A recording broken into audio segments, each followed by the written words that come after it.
이 데살로니가 서는 데살로니가 교회에 보낸 사도 바울의 서신이지요. 근데 데살로니가 교회란 사도 바울이 2차 전도 여행 때 세운 교회 중에 하나였습니다. 근데 사도 바울은 데살로니가에 도착해서 관례대로 유대인의 회당에 가가지고 구약 성경을 인용하면서 그리스도의 고난과 부활과 재림과 하나님 나라를 선포했습니다. 이제 그래서 많은 유대인들이 또는 유대교를 이미 개종했던 헬라인들이 믿게 되었고요. 또 오랫동안 우상을 섬기던 그 도시에 살던 많은 이방인들이 거듭나서 하나의 회족으로 모인 것이 데살로니가 교회입니다. 근데 우리가 이렇게 사도행전을 보면 사도 바울 팀은 어느 도시, 어느 나라, 어느 지역으로 가든지 그 지역과 나라의 중심 도시에 교회를 세웠습니다. 그래서 그 교회를 통해서 주변 지역에 복음을 전파하게 했고 교회들을 세우게 했습니다. 근데 이제 우리는 인터넷 교회고 가정교회이기 때문에 이런 원리에 해당이 안 되는 그런 교회지요. 그러나 2000년 전에 사도 바울의 전략은 하나님 주신 놀라운 전략은 그런 것이었습니다. 근데 이제 사도 바울이 데살로니가 가서 그 사역을 불과 6개월밖에 하지 못했습니다. 그런데 6개월 만에 그 도시를 떠나는데도 계속해서 거기 아름답고 강력한 교회가 세워진 것은 하나님의 큰 은혜가 있었기 때문이라고 믿습니다. 이제 사도 바울이 그 은혜를 본문 4절에서 이렇게 설명을 합니다. 하나님의 사랑하심을 받은 형제들아 너희들을 택하심을 아노라. 이는 우리 복음이 너희에게 말로만 이른 것이 아니라 또한 능력과 성령과 큰 확신으로 된 것임이니라고 기록을 했어요. 그러니까 사도 바울은 그 하나님의 큰 은혜가 임한 것은 큰 능력이 나타나고 성령의 큰 놀라운 나타나고 확신으로 입증이 되었는데 하나님의 택한 사람이 많았기 때문이다라고 그렇게 설명을 했습니다. 저희들도 짧은 경험을 돌이켜 보면 이제 때로 이렇게 교회에 초청받아서 집회를 인도하면 어떤 교회는 놀랍게도 성령님의 그 임재와 기름 부음과 그로 말미암은 치유와 능력이 크게 나타나는 교회들이 있어요. 근데 그럴 때마다 아무리 생각해도 그것이 집회를 인도하는 나 자신의 어떤 이유가 있다기보다는 그 교회를 향한 하나님의 그때의 어떤 경륜, 어떤 하실 일이 있기 때문이 아니었나고 생각하는데 사도 바울은 그 데살로니가 지역의 복음이 말로만 이룬 것이 아니라 큰 능력과 성령과 확신으로 나타났다. 그것은 하나님의 택하신 이들이 많았기 때문이라고 말씀하고 있는 것을 봅니다. 근데 이제 아이러니한 사실은 뭐냐면 이렇게 놀라운 성령의 강력하고 큰 권능이 많이 나타났기 때문에 그곳에 있던 유대인들이 굉장히 시기하게 되었고요. 폭동을 일으켰고요. 그래서 사도팀들이 급히 그곳을 떠나야만 되게 했습니다. 그런데 바울 사도팀이 떠난 다음에 안타깝게도 그 교회 안에는 사도 바울을 중사하는 사람들이 일어났어요. 정말 사도냐 또는 사도 바울의 인품에 어떤 문제가 있는 게 아니냐라고 그 중사하는 이들이 일어났고요.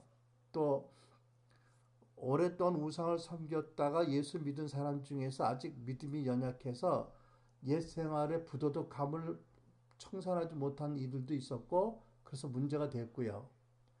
또 어떤 이들은 주의 재림이 속히 이루어질 것을 핑계 삼아서 일도 하지 않고 무의도식하고 남들에게 폐를 끼치는 사람들도 있었고요. 무엇보다도 사도 바울 팀을 떠나게 한 그 유대 교인들로 인한 그 핍박이 계속 이어지고 있었습니다. 이런 말씀을 보면서 저는 개인적으로 2014년부터 우리가 이거 캐나다 밴쿠버를 주 거지주로 삼고 인터넷으로 사역하고 한국을 오가면서 사역하면서 퍽 아쉬운 일이 하나 있어요. 그게 뭐냐 하면 저희들이 20년 전에 이곳에서 목회할 때 한동안 강력한 성령님의 임재와 능력의 나타남이 많이 일어났어요. 근데 지금은 이 도시 어느 교회에도 그런 일이 없는 것 같이 보이는 것이고요. 그리고 그때 그 놀라운 일들을, 은혜들을 경험했고 은혜 받았던 성도들이 거의 우리들을 환영하지 않는다는 것이지요. 뭐 우리 개인을 환영하지 않는 것은 조금 아쉽지만 문제는 아니에요. 근데 제 마음을 아프게 하는 것은 뭐 부인할 수 없는 굉장히 놀라운 하나님의 나타남과 표적과 권능과 치유가 많이 있었는데 대부분 다 그 은혜를 잃어버리고 돌아선 것 같이 보여서 참 아쉽습니다. 물론 20년 짧지 않은 많은 세월이 지났고요. 또 우리 부부가 교회를 떠나서 미국의 하베스락 교회를 갔을 때 곧 그런 성령님의 임재와 나타남이 중단된 것 같아요. 우리 후임자 전문 목사님 내외가 교회를 다른 방향으로 이끌었고 또 그 과정 중에 많이 흩어진 성도들이 가는 새로운 교회마다 대개 규모가 잡히고 전통적인 교회들이었는데 제가 믿기로는 그런 교회에서는 그런 일이 거의 없기 때문에 그리고 없을 뿐만 아니라 그 없는 것을 당연시하는 여러 가지 분위기로 인해서 그 전에 자기들이 경험했던 성령님의 나타나고 역사들에 대해서 차차 의심을 더 갖게 되고 오해를 갖게 된 게 아닌가라고 보여져서 우리 제 와이프는 모르겠는데 내 마음엔 사실 좀 상함이 있어요. 그런데 이제 사도 바울은 아마 그런 상함이 없었던 것 같아요. 자기의 사도직과 인격을 중상하는 사람들이 있음에도 불구하고 그 교회에 대한 깊은 사랑의 마음을 가지고 있었습니다. 그래서 따뜻한 그런 사랑과 교훈의 서신을 두 번이나 보내고요. 또 제자를 파송하기도 했던 것입니다. 그런데 이제 사도 바울은 그 데살로니가 교회 성도들 안에서 두드러지게 나타났던 세 가지를 기억하고 늘 그것이 지속되고 더 크기를 기도했다고 이렇게 말씀합니다. 그것은 뭐냐면 믿음의 역사고 사랑의 수고고 소망으로 인한 인내였습니다. 저는 나름 어려운 시기를 겪는 우리 교회 안에 이런 믿음의 역사와 사랑의 수고와 소망의 인내가 두드러진 특징이 되기를 우리 한국교회의 특징이 되기를 기도합니다. 우리가 보통 새해를 맞으면 새로운 한 해에 대한 기대와 소망을 갖게 되잖아요. 근데 올해는 나만 그런지 모르겠는데 그 환경적인 여러 가지 이유로 많이 답답하게 느껴지고 있어요. 아마 그래서 하나님께서 오늘 이 말씀을 저에게 섬기게 한 것이 아닌가 싶습니다. 3절을 보면 너의 믿음의 역사를 끊임없이 기억한다고 하셨어요. 여기 믿음의 역사란 예수님을 믿는 믿음으로 행하는 여러 가지 실천과 순종의 행위들을 말합니다. 그러니까 데살로니가 교회는 주 예수를 믿는 믿음으로 성령의 다스림과 인도하심 안에서 여러 가지 구체적인 그 믿음의 활동들을 사역들을 섬김을 하고 있었다는 거지요. 두 번째 사도 바울이 알게 하는 것은 사랑의 수고입니다. 사랑의 수고란 이제 믿음의 섬김과 역사를 하는 과정 가운데 어쩌면 당연하게 다가오는 여러 가지 어려움과 곤란과 고통을 오직 사랑 때문에 이겨내는 것을 의미하지요. 여러분, 우리 성도들의 믿음의 역사와 섬김과 사역은 반드시 성령님으로 말미암아 이루어져야 되지요. 성령으로 말미암아 시작되고 성령님으로 말미암아 진행되고 또 반드시 성령으로 말미암아 맞춰져야 됩니다. 그래서 우리가 늘 그 말씀을 기반으로 해서 성령의 다스림 안에서 순종하고 섬기고 사역해야 되는데 그렇다고 해서 성령 안에서 한다고 해서 늘 감사한 일만 있고 모든 게 쉬운 일만 있는 건 아니지요. 애씀도 있고 때로는 좌절도 있고 고통도 있게 됩니다. 물론 우리는 하나님 나라 안에서 평강과 기쁨을 누려야 되지만 우리가 가진 믿음이 모든 사람의 믿음이 아니기 때문에 믿음이 모든 사람의 것이 아니기 때문에 우리는 때로는 오해도 받고 핍박도 받을 수 있습니다. 또 교회 공동체로 모였을 때에 어떤 지체들이 여러 가지 어려운 일을 당할 때 병에 걸렸거나 경제적인 어려움이 있거나 또 믿음으로 인한 핍박 때문에 아픔을 당하는 사람들이 있다면 우리는 당연히 함께 아파하고 함께 슬퍼할 일도 경험하게 되는 거지요. 끝으로 사도 바울은 데살로니가 성도들에게 나타나는 소망의 인내로 인해서 감사를 드렸습니다. 이것은 아마 그 교회가 예수님 재림의 소망으로 그 많은 시련과 핍박과 환난을 견디었다라는 뜻이라고 믿습니다. 근데 이 세 가지 영적인 특질은 믿음의 특성은 고린도 전서에도 기록되어 있죠. 우리가 잘 아는 말씀 고린도 전서 13장 13절 그런즉 믿음, 소망, 사랑 이 세 가지는 항상 있을 것인데 그 중에 제일은 사랑이라는 말씀이 있습니다. 자, 여러분, 지금부터 우리는 믿음의 행위, 역사에 대해서 좀 더 살펴보기 원합니다. 여러분, 이미 말씀드렸지만 믿음의 역사, 믿음의 행위, 섬김과 사역들은 무엇보다도 우리를 무한한 은혜로 구원해 주시고 무한한 사랑으로 사랑하시는 아버지 하나님을 기쁘게 해드리기 위해서 아버지께 영광 드리기 위한 목적과 동기로 시작되어야 되겠지요. 또 성령의 인도하심과 감동을 따라 시작되고 진행되어야 됩니다. 그렇죠? 그런데 우리가 하나님께 영광을 돌리기 위해서 또는 우리의 부르심을 이루기 위해서 또 하나님께서 우리에게 당부하신 어떤 사역을 감당하기 위해서 이제 믿음으로 말씀에 또 성령에 순종하면 순종하는 자에게 주시는 하나님 능력이 나타나게 됩니다. 그렇죠? 그래서 믿음의 역사를 하나님 주신 능력을 이루게 되는 거지요.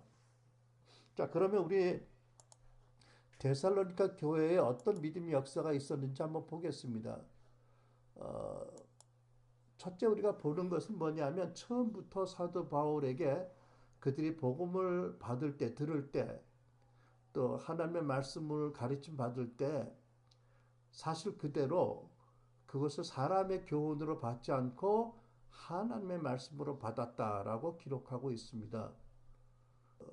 데살로니가 전서 2장 13절을 보면 우리가 하나님께 끊임없이 감사하는 것은 여러분이 우리에게서 하나님의 말씀을 받을 때에 사람의 말로 받아들이지 않고 실제 그대로 하나님의 말씀으로 받아들였기 때문입니다. 이 하나님의 말씀은 또한 신도 여러분 가운데서 살아 움직이고 있습니다. 표준 세번역입니다.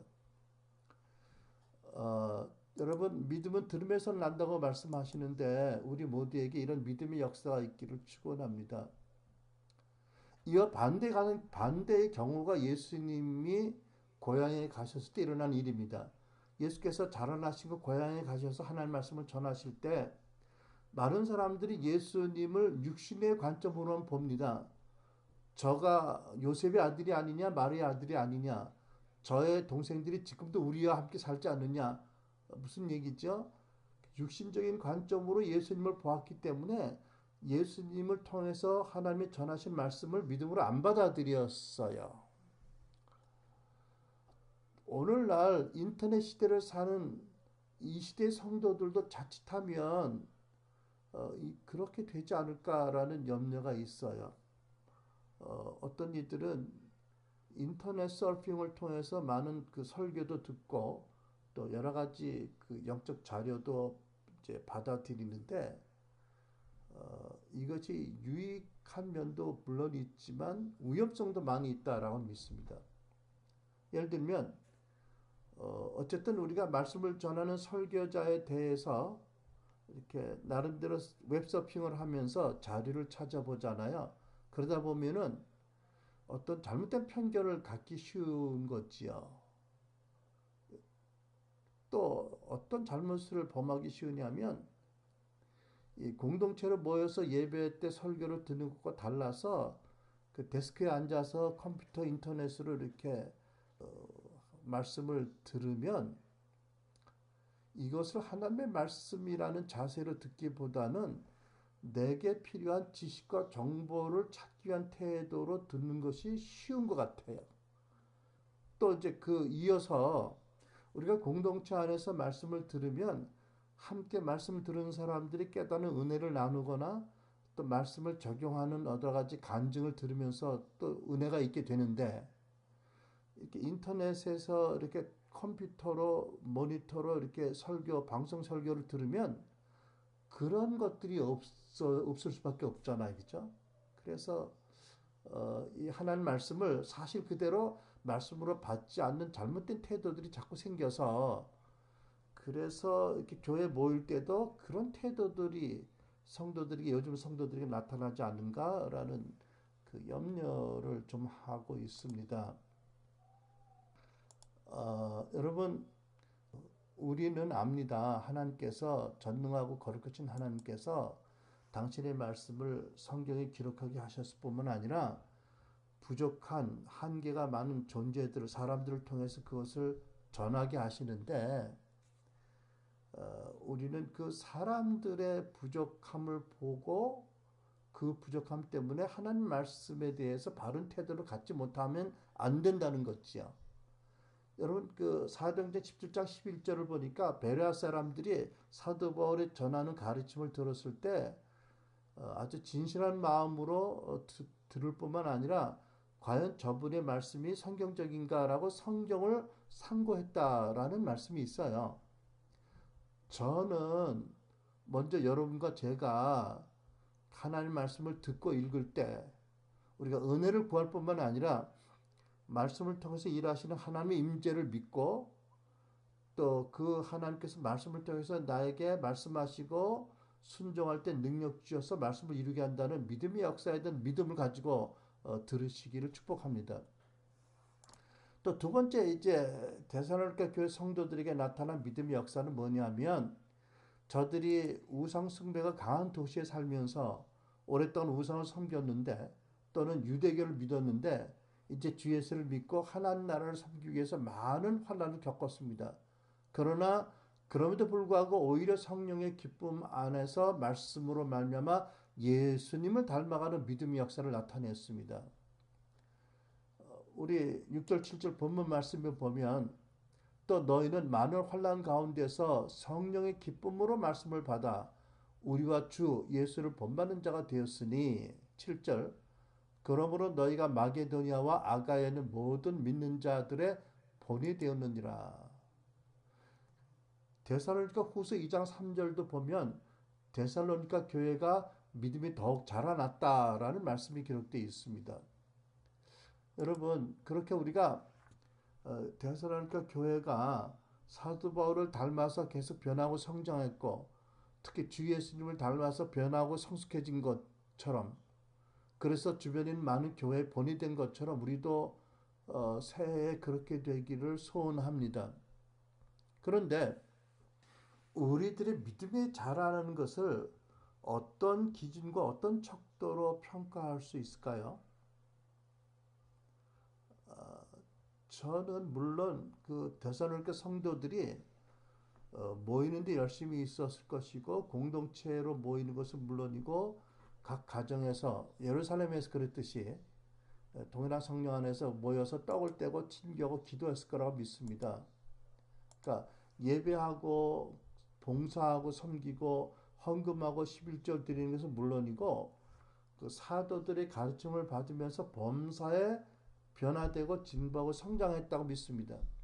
그러니까 그들의 리더인 바울을 닮았다고 하고 더 나아가서 예수님을 닮아서 범사에 성장했다라고 말씀이 증거하고 있지 않아요, 그죠? 그러니까 많은 면에서 변화된 거예요. 그러니까 예를 들면 삶의 목적과 자아 정체성과 또 가치관, 세계관이 변화지고 결국 삶의 모습이 달라지는 거지요. 성화되고 성숙해졌어요. 그리고 물론 주님의 지상 대명령에 응해서 복음 전도하는 것은 기본이고 또 전도에서 구원받은 이들을 제자로 양육하고 그 다음에 주변에 많은 교회를 개척하는 사역에 헌신한 줄 믿습니다. 그래서 주변에는 많은 교회 성도들에게 본이 되었어요. 사실 저는 우리 성도 여러분들이 우리가 많이 모이는 교회가 아니지만 여러분 대부분이 이미 여러 면에서 좋은 본을 보이고 있어서 참 감사해요. 하지만 새해 들어서 더 믿음의 역사를 더 아름답게 이루시기를 축복합니다. 그 다음에 이제 그 믿음의 역사 가운데서 믿음의 사역 가운데서 본문과 본서에 구체적으로 적시되지는 않았는데 한 가지 우리가 확신하는 것은 뭐냐면 데살로니가 교회가 사도 바울을 위해서 중보 기도에 헌신했다는 것입니다. 데살로니가 후서 3장 1절로 2절, 3절로 4절을 보면 이런 말씀이 기록되어 있어요. 마지막으로 형제들이여 주의 말씀이 여러분에게서 같이 속히 전파되어 영광스럽게 되고 또한 우리를 불의하고 사악한 사람들로부터 구원해 주시도록 우리를 위해 기도해 주십시오. 나는 여러분에 관해서 우리가 명령한 것들을 여러분이 행하고 있고 또 계속 행할 것을 주 안에서 확신합니다. 이런 말씀을 보면 사도 바울은 특별히 데살로니가 교회 성도들에게 당신의 사역을 위해서 당신들을 위해서 기도해 달라고 부탁했고 틀림없이 여러분들은 기도를 하고 또 계속할 거다. 나는 확신한다. 이렇게 기록하고 있잖아요. 그래서 여러분 우리 교회 성도님들의 믿음의 사역 가운데 중보기도 특히 리더인 저희들을 위해서 기도에 힘써주기를 바랍니다. 사실 이것은 여러분 잘 아시는 디모데전서 2장 1절로 2절에 기록된 중요한 명령 중에 하나 있잖아요. 여러분들이 나를 사실 이상 진실 이상으로 높이 평가해서 어떤지 모르겠는데 나는 진짜 기도가 많이 필요한 사람이거든요. 그리고 여호수아와 갈렙의 기름 부음을 위해서 기도하는 거 감사한데 그럼에도 불구하고 기도가 많이 필요하다. 세월이 갈수록 그걸 내가 많이 느낍니다. 근데 아무튼 여러분 기도를 많이 해주시기 바라고 또 우리가 교회가 영적 지도자로 해서 기도에 헌신하면 어떤 결과가 생긴 줄 아세요? 리더를 더 사랑하게 되고요. 그러니까 여러분들이 나를 더 사랑할 수 있게 되고요. 그러면서 교회가 하나로 더 연합되게 됩니다, 여러분. 아시지요? 이미 여러분 기도하시고 사랑해주고 존중해주고 교회가 하나 되고 아름다운 영적인 분위기를 가지고 있지만 더 우리가 기도하고 더 연합되고 함께 영적 전쟁을 잘 감당하고 하나님 나라를 잘 바로 섬기게 되기를 바랍니다. 또한 여러분 이미 우리가 잘 아는 것처럼 그 믿음의 사역 가운데 가장 중요한 것 다시 말하지만 우리 주 예수님이 지상대명령에 순종해서 불신자들을 찾아가서 복음을 전하고 믿음으로 거듭난 자들을 믿음의 자녀들로 세우고 제자들로 세워서 그들로 하여금 복음이 전파되고 그들이 또한 그들의 영적 자녀들을 세우는 사역이 왕성하게 일어나기를 바랍니다. 두 번째로 본문을 통해서 우리 하나님께서 우리에게 사랑의 수고가 있어야 될 것을 알게 하신다고 저는 믿습니다. 여러분 그 사랑의 수고에 대한 좋은 한 가지 예가 그 황제 펭귄입니다. 여러분 황제 펭귄 이야기 남극에 아시지요? 그 남극의 한겨울에 영하 50도까지 내려갔잖아요. 근데 암컷 펭귄이 알을 낳으면 바로 수컷에게 그 알을 맡기고 자기는 먹이를 구하러 나갑니다. 보통 나가면 2달 내지 넉 달이 걸려요. 그럼 수컷 펭귄은 암컷이 낳아준 알을 자기 발등에 올려놓고 자기의 배로 이렇게 품어서 발등과 배 사이에 알을 품고요. 2개월 내지 4개월을 눈과 얼음만 먹으면서 암컷이 돌아올 때까지 기다리고 온몸으로 칼바람을 막아줍니다. 그래서 알이 부화될 때까지 기다리고 부화시키고요. 부화되면은 새끼에게 자기 뱃속에 남아있던 음식물을 토해내어서 어린 새끼에게 먹입니다. 그러다 이제 암컷이 돌아오면 그때에서 이제 임무 교대하고 자기가 먹을 거 찾아가지요. 근데 어떤 이유로 암컷이 안 돌아오면 수컷 혼자 석 달, 넉 달, 다섯 달 새끼를 품고 키우다가 지쳐서 죽습니다. 이렇게 자기 새끼를 위해서 희생하는 황제 펭귄의 본능이 여러분 어디서 왔을까요? 저는 물론 하나님이 주신 거라고 믿습니다.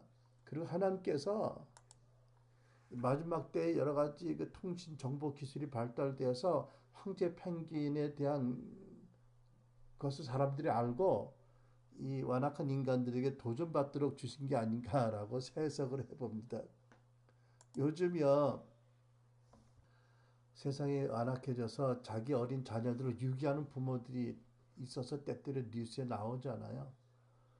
이런 세상에 사랑의 수고의 한 모델로 황제 펭귄의 다큐멘터리 같은 영상이 자주 TV에서 소개했으면 좋겠어요. 그죠? 근데 제가 보니까 황제 펭귄은 이제 남성 펭귄의 아범 얘기인데 인간들을 보면 사람들은 대부분의 어머니들이 자기 자식들을 위해서 정말로 사랑의 수고로 밤낮 애쓰는 걸 봅니다. 그죠? 우리 철없이 보이던 딸들도 자기 새끼들을 낳아가지고 얼마나 수고하는지 우리 크리스틴 같은 경우에 둘째를 낳고 한 몇 달 지나니까 좀비 같이 보이더라고 좀비. 밤새 잠을 못 자고 모유 수유한다고 몇 달을 가다 보니까 좀비 같아 애가. 아이고 참 그거 걔는 철없을 때 어렸을 때 어떻게 시집가서 한 남자하고 오래 사냐고 그러던 애가 보면 그게 하나님이 주신 그것도 그 본성이지요. 참 사랑의 수고가 대단한 것을 봅니다. 대부분의 어머니들이 그런데 좀 세상이 하도 악해서 그렇지 않은 경우들이 이렇게 뉴스에 나네요. 여러분, 이제 우리가 그 데살로니가 교회에 대한 그 사도 바울의 칭찬, 사랑의 수고에 대한 말씀을 보면서 우리도 이렇게 연말 연시를 지나면서 우리 자신에게 물어봐야 될 질문이라고 생각해요. 정말 나에게 사랑의 수고가 있는가? 주님을 위해서 또 주님의 나라를 위해서 정말 나는 사랑의 수고를 얼마나 하고 있는가? 혹시 우리가 어떤 일을 하다가 자꾸 피곤해지고 짜증나면 그 즐거워하는 것도 아니고 사랑으로 하는 거 아니죠, 그죠? 그래서 우리가 그 성도들을 섬기고 주신 사명을 감당하고 또 우리 주신 가족들을 돌보고 하는 일에 참 자꾸 힘들게 느껴지고 기쁨이 없고 그만두고 싶다면 그 사랑을 잃어버린 것이 아닌가 점검해 보고 만약 그래서 사랑의 수고를 안 했다면 우리가 회개하고 하나님의 은혜를 우리가 기도해야 될 줄 믿습니다. 그런데 우리가 이 데살로니가 서를 통해서 보는 것 중에 하나는 뭐냐면 사도 바울께서 이 교회 안에 사랑이 풍성하다고 칭찬하면서도 사랑이 더 풍성하도록 기도를 하는 것을 봅니다. 데살로니가 후서 2장 3절에 보면 너희가 다 각기 서로 사랑함이 풍성함이니 라고 인정하고 칭찬하셨어요. 근데 이어서 3장 12절을 보면 주께서 여러분끼리 서로 나누는 사랑과 모든 사람에게 베푸는 여러분의 사랑을 풍성하게 하고 넘치게 해주시기를 빕니다. 이걸 보면 정말 하나님의 사랑이 무한한 것처럼 하나님께서 우리가 믿음 가운데 성장하면서 특별히 사랑이 더 풍성하기를 원하신다. 사랑의 수고가 더 풍성하기를 원하신다라는 것을 볼 수가 있어요. 그죠? 그러니까 하나님께서 예수의 보혈로 우리의 영혼을 씻어주시고 성령으로 십자가 아들을 못 박은 사랑을 계속 부어주시고 그리고 그 사랑을 공급받는 우리가 계속 사랑 가운데 성장하면서 사랑의 수고를 더 잘하기를 하나님이 원하신다라고 믿습니다. 네, 여러분 이거 힘들게 느껴지세요? 사랑의 수고를 더해라 하는 말씀이. 근데 마지막으로 이제 뭐라고 본문이 말씀하냐면 소망의 인내를 가지라고 말씀하세요. 그러면서 제가 뭐라고 느껴지냐면 여러분 사랑의 수고를 아무리 해도 여러분 80년 이상 못해요. 90년 못해요. 100년 절대 못해요. 어, 한 70년, 80년 하다가 천국 가면 영원히 영광스러운 사랑을 받고 살아요. 그러니까 그렇게 끝없는 엔들레스의 리퀘스트라고 생각하지 마시기 바랍니다.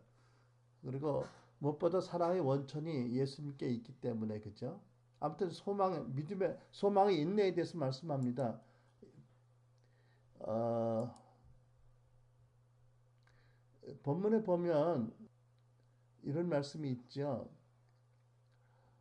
우리 주 예수 그리스도에 대한 소망의 인내를 우리 아버지 하나님 앞에서 끊임없이 내가 너희를 기억한다. 그 소망의 인내가 있고 내가 그것을 끊임없이 기억하며 감사한다라고 말씀해요. 그 데살로니가 교회는 어떤 소망의 인내의 모습을 나타냈을까요? 아까 우리 얘기했지만 이미 예수를 믿고 우상을 버리고 하나님 섬기기 위해서 심한 박해를 받았는데 소망의 인내로 그 어려움을 극복했다라고 말씀하지요. 근데 이제 우리가 보면 이 환란에 대해서 그 데살로니가에서 몇 가지 원리를 사도 바울을 통해서 배울 수가 있게 됩니다. 첫째는 뭐냐면 모든 신자가 하나님 나라에 들어가서 하나님 나라를 섬기려면 환난 받는 것은 핍박받는 것은 당연하다라는 원리입니다. 데살로니가 후서 3장 3절 여러분도 아는 대로 우리는 이런 환난을 어떻게 되어 있다고요? 당하게 되어 있습니다. 그러니까 믿음에 핍박받는 것을 이상한 일로 여기지 말라라고 또 사도를 통해서 말씀하잖아요. 우리 대한민국은 아직까지 종교이나 핍박이 노골화되지 않았는데 그럼에도 불구하고 사실은 무릇 경건하게 살고자 하는 자는 핍박을 받는다는 말씀처럼 우리가 정말 예수쟁이라면 핍박받는 것은 어느 사회에나 있을 수 있어요. 그러니까 여러분 우리가 예수의 제자로 살아가면서 오해받고 핍박받는 것은 어쩌면 당연한 값이다. 이렇게 우리가 각오를 해야 될 줄 믿습니다. 그 다음에 우리가 기억할 것은 뭐냐면 이 모든 핍박과 환난 가운데는 반드시 우리를 참소하는 자들이 있다는 사실입니다. 여러분 사단이 우리에게 닥치는 환난과 핍박의 첫 번째 원인이 아닌 경우가 대부분입니다. 대부분 사람들이 주체입니다. 물론 사단이 뭐 촉발한 경우도 있겠지만 근데 중요한 것은 뭐냐면 이런 환난과 핍박 가운데 사단이 기회를 놓치지 않고 우리를 참소한다는 것을 명심해야 됩니다. 그 세 번째 원리는 뭐냐면 우리가 핍박받을 때 환난 당할 때 내 믿음이 부족해서 이런 게 아닌가 또는 나에 대한 하나님의 사랑과 관심이 부족해서 이런 게 아닌가라고 오해하지 말아야 됩니다. 여러분 하나님께서는 전능하신 분이시고 우리를 위해서 독생자 주기까지 사랑하신 분이세요. 그 전능하신 분께서 사단의 활동을 지금까지 어떤 면에서 허락하신 것은 우리 성도들의 유익이 있기 때문에 그런 거예요. 그 사단의 반대, 핍박, 유혹 이런 것들이 우리 예배가 참 예배되게 하고 우리의 선택이 진정한 믿음의 선택이 되게 하고 결과적으로 그런 말미암아 우리가 주 예수를 닮아가는 데 있어서 어떻게 하면 필요 불가결한 그런 저항력인 거예요. 여러분, 우리가 운동하면 그 머슬, 그 우리 근육을 키우기 위해서는 그 운동력을 통해서 근육에 많은 힘을 부과하잖아, 그죠? 저항력을 통해서 저항력을 이기는 걸 통해서 근육에 힘이 붙잖아요. 마찬가지로 하나님께서는 사단 그것들을 통해서 우리들이 어느 정도 공격도 받고 미혹도 받고 참소당하지만 그것을 믿음으로 이겨내면서 우리가 더 주님을 닮아가도록 우리 예배가 우리 헌신이 참된 것이 되도록 기회를 주시는 뜻이라고 믿고요. 여러분 절대로 오해하고 낙심하지 않기를 바랍니다.